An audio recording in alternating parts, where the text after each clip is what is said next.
अस्सलाम वालेकुम everyone, hope you all are doing great. तो आज की इस टॉपिक में हम अर्थमेटिक ऑपरेशंस कवर अप करेंगे। तो उससे पहले तो हम ये कवर कर लेते हैं कि ऑपरेटर्स होते क्या हैं पाइथन के अंदर। तो चलें शुरू करते हैं।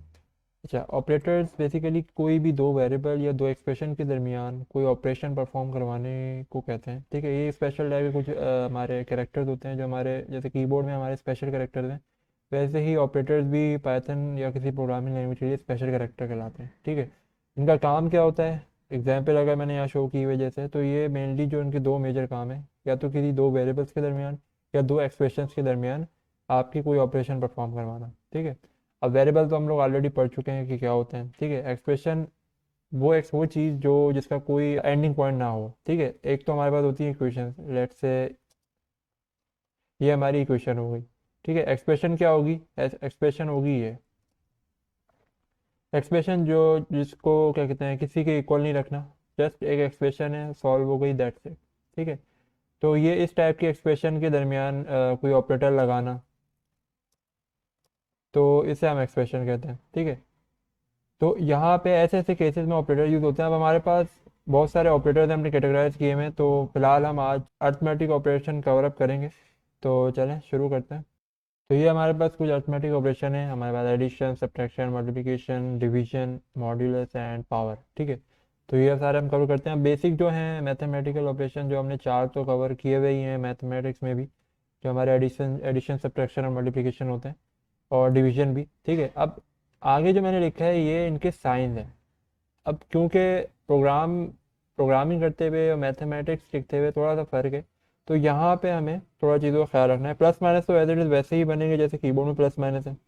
मल्टीप्लिकेशन के केस में हमें स्टार यूज़ करना पड़ता है, डिवीजन के लिए हमें फॉरवर्ड स्लैश यूज़ करना पड़ता है। ठीक है, और हमारा मॉड्यूलस है, मॉड्यूलस बताऊंगा मैं क्या होता है, इसके लिए हमें परसेंटेज का साइन यूज़ करना पड़ता है, और पावर के लिए हमें डबल स्टार यूज़ करना पड़ता है। ठीक है, वो उनके बीच में कोई स्पेस नहीं होना चाहिए, वरना वो पावर ऑपरेटर काम नहीं करेगा। ठीक है, चलें कुछ एग्जाम्पल करते हैं इनकी। अभी कुछ वेरिएबल बनानी है, चलें इन पे कुछ ऑपरेशन परफॉर्म करते हैं, एडिशन, सब्ट्रैक्शन और मल्टीप्लिकेशन के। ठीक है, तो कुछ ये चंद ऑपरेशन है एडिशन सब्ट्रैक्शन के। अब बात करते हैं मल्टीप्लिकेशन की। मल्टीप्लिकेशन के किस तरीके होंगे, मल्टीप्लिकेशन के भी कुछ इस तरीके से ही होंगे। अच्छा, बीच में आप स्पेस दे सकते हैं, ऐसा इशू नहीं है, क्योंकि ये वाइड स्पेस है, ये कंसिडर नहीं होगा। ठीक है, अब ए और बी हमारे टू और थ्री, टू चीज़ें सिक्स, इस तरीके से। सिमिलरली आपका डिवीजन, अब डिवीजन की मैं बात करूं तो डिवीजन में थोड़ा सा एक एक दो चीज़ें आपको देखनी पड़ेंगी। वो ये कि लेट से अगर मैं फोर को डिवाइड करना है मुझे टू से, तो एवरीबडी नो के आंसर आएगा टू।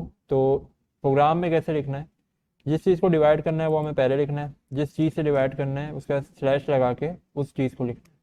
ठीक है, तो इस तरीके से हम इसके अंदर लिखते हैं। अब आंसर आप देख रहे हैं फ्लोटिंग नंबर में आ रहा है। डिवीजन कोई भी आंसर को फ्लोटिंग में ही आउटपुट देगा, भले वो आंसर फ्लोटिंग में आ भी रहा हो या नहीं आ रहा हो। अब बजाय हमें पता था कि ये पक्का पक्का डिवाइड होगा और टू आंसर आएगा, बट स्टिल इसने फ्लोटिंग नंबर में आंसर दिया। सिमिलरली डिवीजन के बाद हमारा मॉड ऑपरेटर आ जाता है।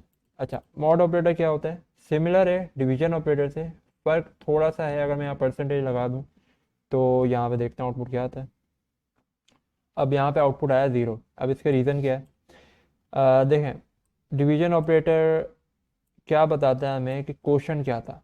क्वेश्चन, अब जैसे हमें बेसिक जो मैथमेटिक्स में हम डिवीजन करते हैं वो मैं इसमें बताता हूँ। ठीक है, अगर हमें फोर को टू से डिवाइड करना है, ठीक है, तो हमें टू के टेबल को उतना मल्टीप्लाई करना है कि वो फोर तक हो जाए या उसके करीब करीब हो जाए। ठीक है, तो जो हमारे हिसाब से टू टू ज़ा फोर होता है, टू को टू से मल्टीप्लाई करेंगे तो फोर हो जाएगा। तो मतलब मैंने टू को टू टाइम्स मल्टीप्लाई किया तो फोर आ गया और फोर ख़त्म हो गया। ठीक है, तो इस केस में आंसर आया था टू। क्यों, क्योंकि फोर जब मैंने टू से डिवाइड किया तो टू से मल्टीप्लाई करना पड़ा, तब जाके वो फोर हुआ। मॉड के केस में आंसर आया ज़ीरो। क्यों, क्योंकि वो देख रहा था कि बचा क्या। अब टू को जब फोर को जब टू से डिवाइड किया तो आंसर में तो कुछ भी नहीं बचा, ज़ीरो आया। तो इट मीन्स कि हमारा यहाँ पे मॉड ऑपरेटर रिमाइंडर शो कराता है, जो कि डिवाइड होने के बाद आता है। ठीक है, अच्छा, अब अगर इसमें केस उल्टा हो जाए, like A divide A mod C हो जाए, तो अब देखते हैं क्या आता है। अब टू आ गया। अब ए क्या था हमारे पास, ए हमारे पास टू था और सी फोर है। ठीक है, जब भी ऐसा हो, अच्छा ये थोड़ी सी ट्रिक्स भी है, इंटरव्यू में कुछ इस तरीके के सवाल भी पूछ लिए जाते हैं। जब भी कुछ ऐसा हो कि फर्स्ट वाला नंबर छोटा हो और सेकंड वाला नंबर बड़ा हो, तो मॉड अगर बीच में लगा हुआ हो तो आपको बिल्कुल भी नहीं सोचना, आंसर आपका ए ही आएगा। ठीक है, क्योंकि वो डिवाइड पॉइंट में करेगा, तो पॉइंट में आंसर कभी कंसिडर नहीं होता, मॉड में हमेशा होल नंबर में आता है, तो वो हमेशा ज़ीरो आंसर देगा। ठीक है, तो ये अंडरस्टूड सी बात है। अगर जब भी नंबर फर्स्ट वाला बड़ा छोटा हो, सेकंड वाला बड़ा हो, तो आपको बगैर कैलकुलेशन के बस डायरेक्ट आंसर लिख देना, जो कि हमारा फर्स्ट नंबर होगा। ठीक है, आई होप ये चीज़ क्लियर हुई हो, मॉड वाला और डिवीजन वाला। ठीक है, इसके अलावा मॉड पावर की बात करते हैं। और पावर जो है थोड़ा सा सिमिलर है उससे मल्टीप्लिकेशन से, बट थोड़ा सा फर्क है। अब यहाँ पे डबल स्टार शो करते हैं कि ये पावर ऑपरेटर है। ठीक है, इससे पहले जो हम लिखेंगे वो उसकी बेस होगी, जो इसके बाद लिखेंगे वो उसकी पावर होगी। ठीक है, अब जनरली मैं इसको लिख क्या रहा हूँ, ये बेसिकली है 5 पावर 2, और 5 पावर 2 25 होता है, बिल्कुल ऐसे ही है। सिमिलरली अगर 5 पावर 3 कर दें तो 125 होता है। तो ये कुछ इस तरीके से हम लिखते हैं, बीच में कोई स्पेस नहीं देना, कुछ भी किसी भी किस्म का स्पेस नहीं देना, तो इस चीज़ का ख्याल रखना है। ठीक है, तो आई होप ये क्वेश्चन ऑपरेटर समझ आया हो। कोई सवाल हो इसके वाले से ज़रूर पूछेगा।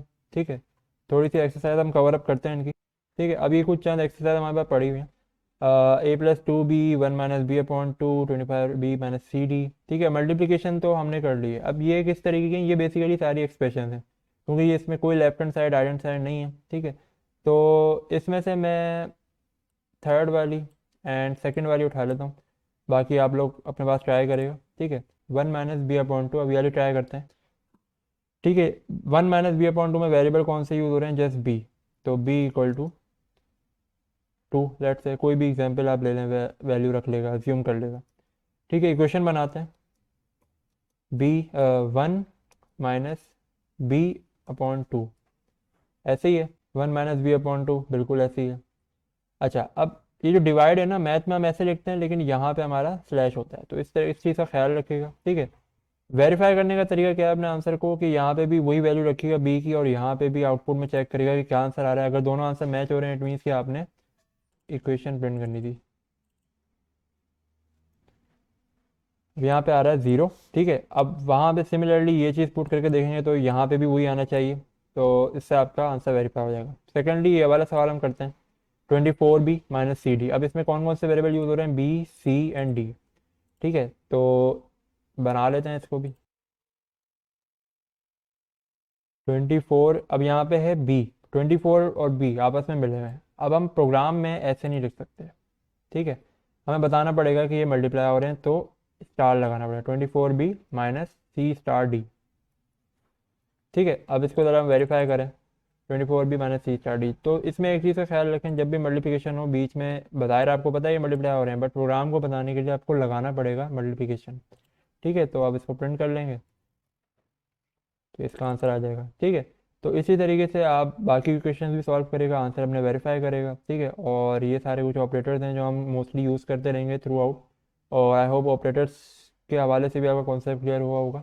कोई भी इसके हवाले से सवाल हो, या कोई एग्जाम्पल समझ नहीं आई हो, या मॉड या कोई डिवीजन में भी कोई कन्फ्यूजन हो, तो ज़रूर कमेंट सेक्शन में मेंशन करेगा। बाकी अपना ख्याल रखेगा। जज़ाकल्लाह खैर, अल्लाह हाफ़िज़।